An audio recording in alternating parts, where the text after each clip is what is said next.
Today's lesson is called Rational Exponents.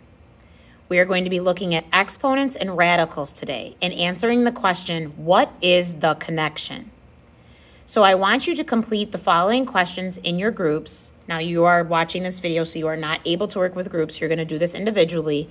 And please use your calculator to complete the provided table of values.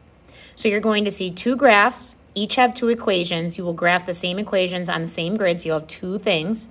You have two tables to fill in, and then underneath the tables, there are questions on what you notice. I want to talk to you quickly about the graphing calculator so that you're aware of some of the things that you might run into and you might need.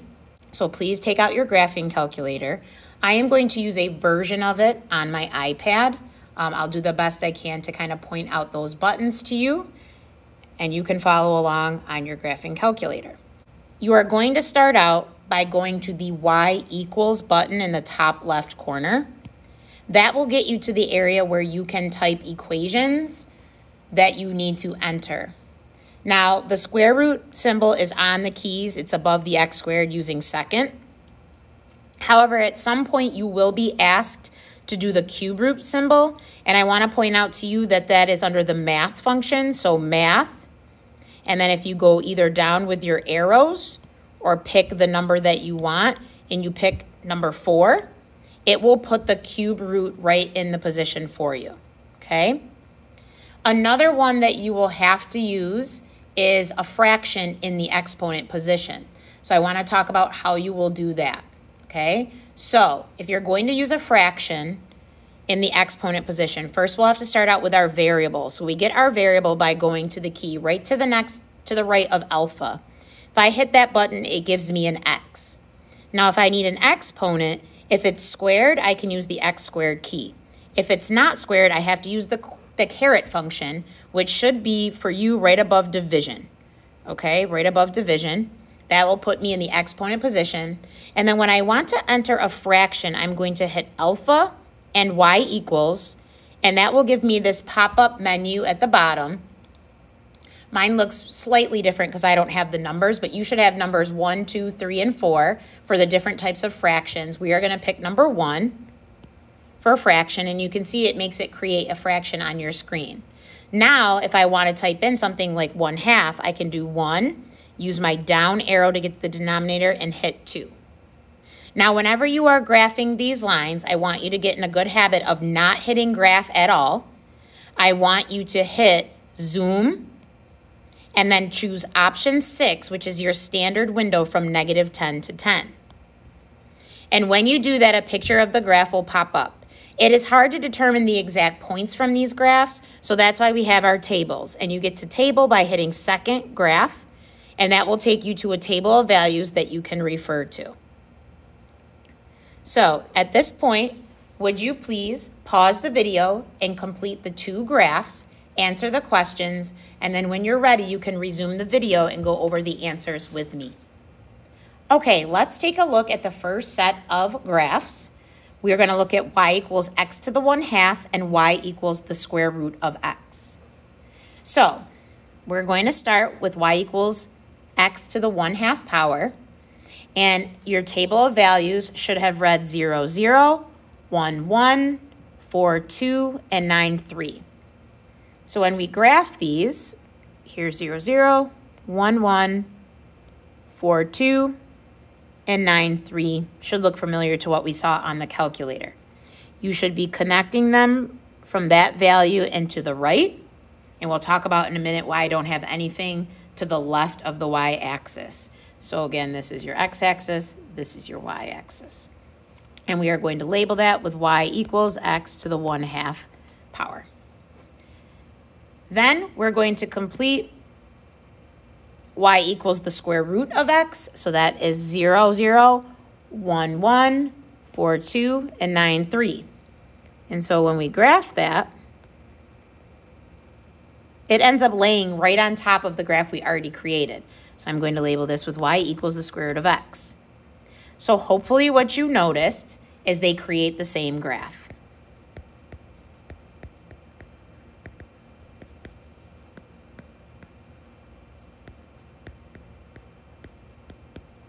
Now, in addition, I want to talk about the fact that nothing is to the left of the y-axis.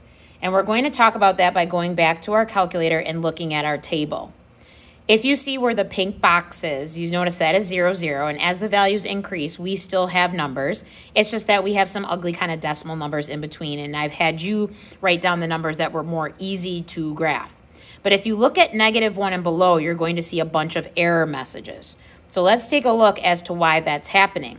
This is a square root function. If I put a negative underneath the square root, we are going to get an error message. We cannot take the square root of a negative number. So no square root of a negative number. So you're going to notice we don't have any negative values for x. So no negative values for x because of that.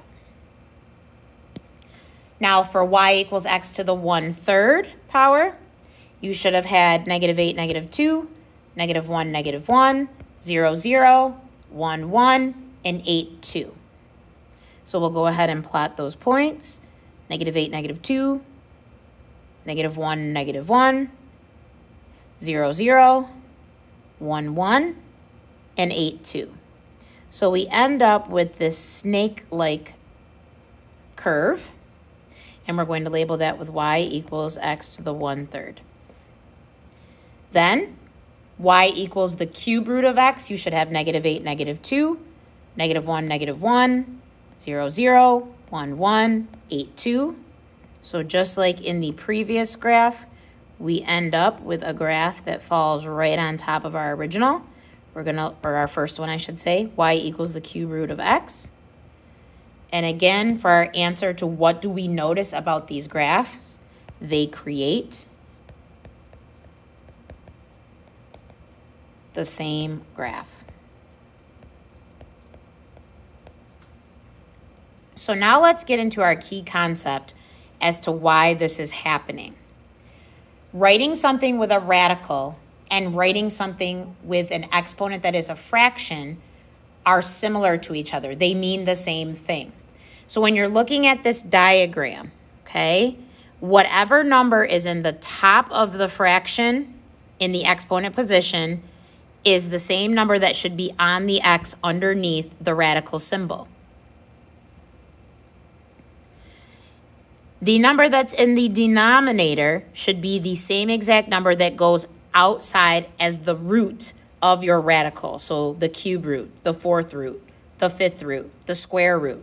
When it's a square root, though, we do not write the 2. It's implied, okay? And then you can also see on the other side where those numbers go. We still have them in the root, and here we still have it as the exponent, okay? So rules that we've previously discussed, you did this in summer review, and you did it in the previous year. There are rules for when we have powers with the same base. So on the left-hand side, you're going to see a chart of a review of your exponent rules. The product rule is when you're multiplying, you keep the base and add the exponents. For quotient, you keep the base and subtract the exponents. For a power to a power, you multiply the exponents and keep the base. If there is more than one letter in the base, make sure the exponent goes to both pieces. And the same thing for a fraction. Make sure the exponent goes to both pieces. Remember, all of these rules are when your bases are the same. So let me prove to you why this special situation is happening on the other side in this box that says, using the laws of exponents, let's see how rational exponents behave like integer exponents. So if I take b to the 1/2 and I square it, b to the 1/2 counts as my base. So that means I'm going to do b to the 1/2 times itself 2 times. Okay, according to my exponent rules, I should keep my base and add my exponents. So that's what I'm doing. And that means I get b to the 1st, or just plain old b. We don't need the 1. Okay, now from what we just learned, b to the 1/2 means the m, remember, is the exponent on the b. So that's b to the 1st. And the number on the bottom is what root we're taking. So we're taking the square root because that's a little 2.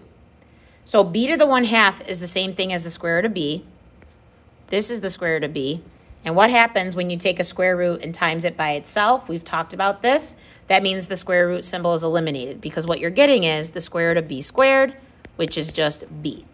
So that proves to us that b to the 1/2 is the same thing as the square root of b.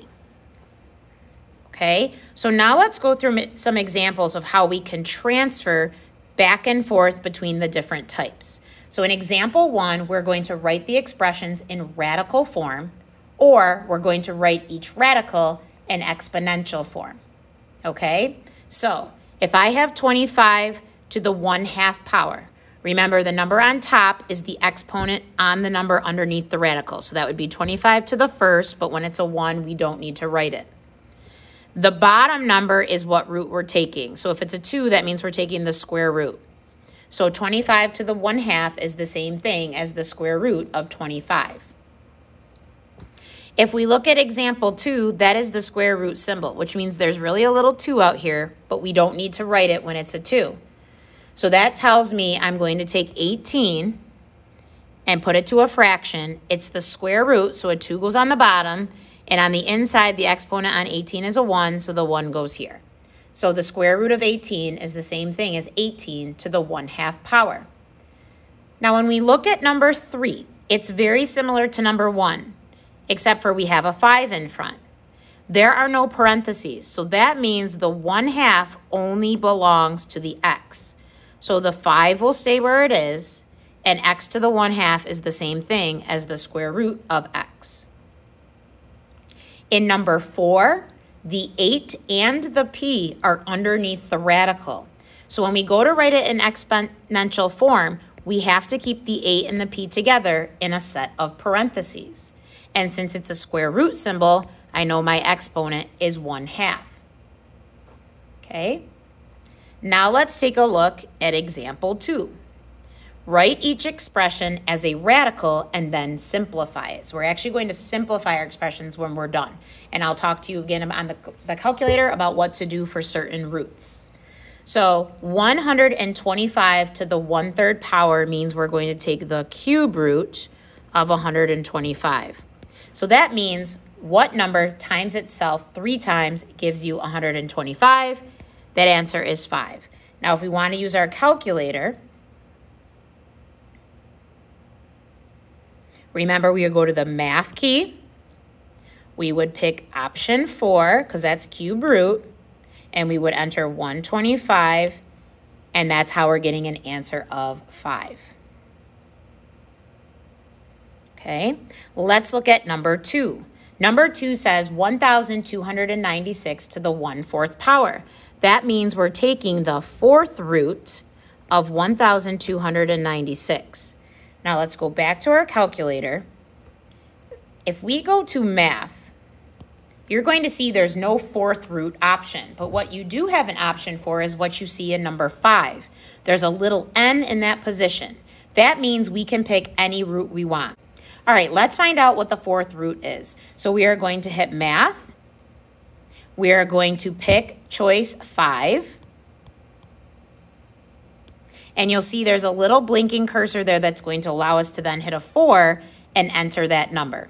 Now, for those of you without the TI-84 CE edition, if you have an older edition, you might have to type the 4 first, then do math and choose that option and go back to the screen and hit enter. Okay, so now if I arrow over, it'll take me underneath and I can put in the 1296 and get my answer of 6.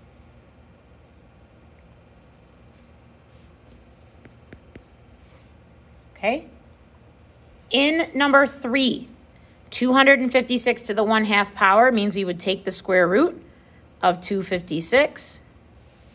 And then depending on directions, your answer could be a positive or a negative 16.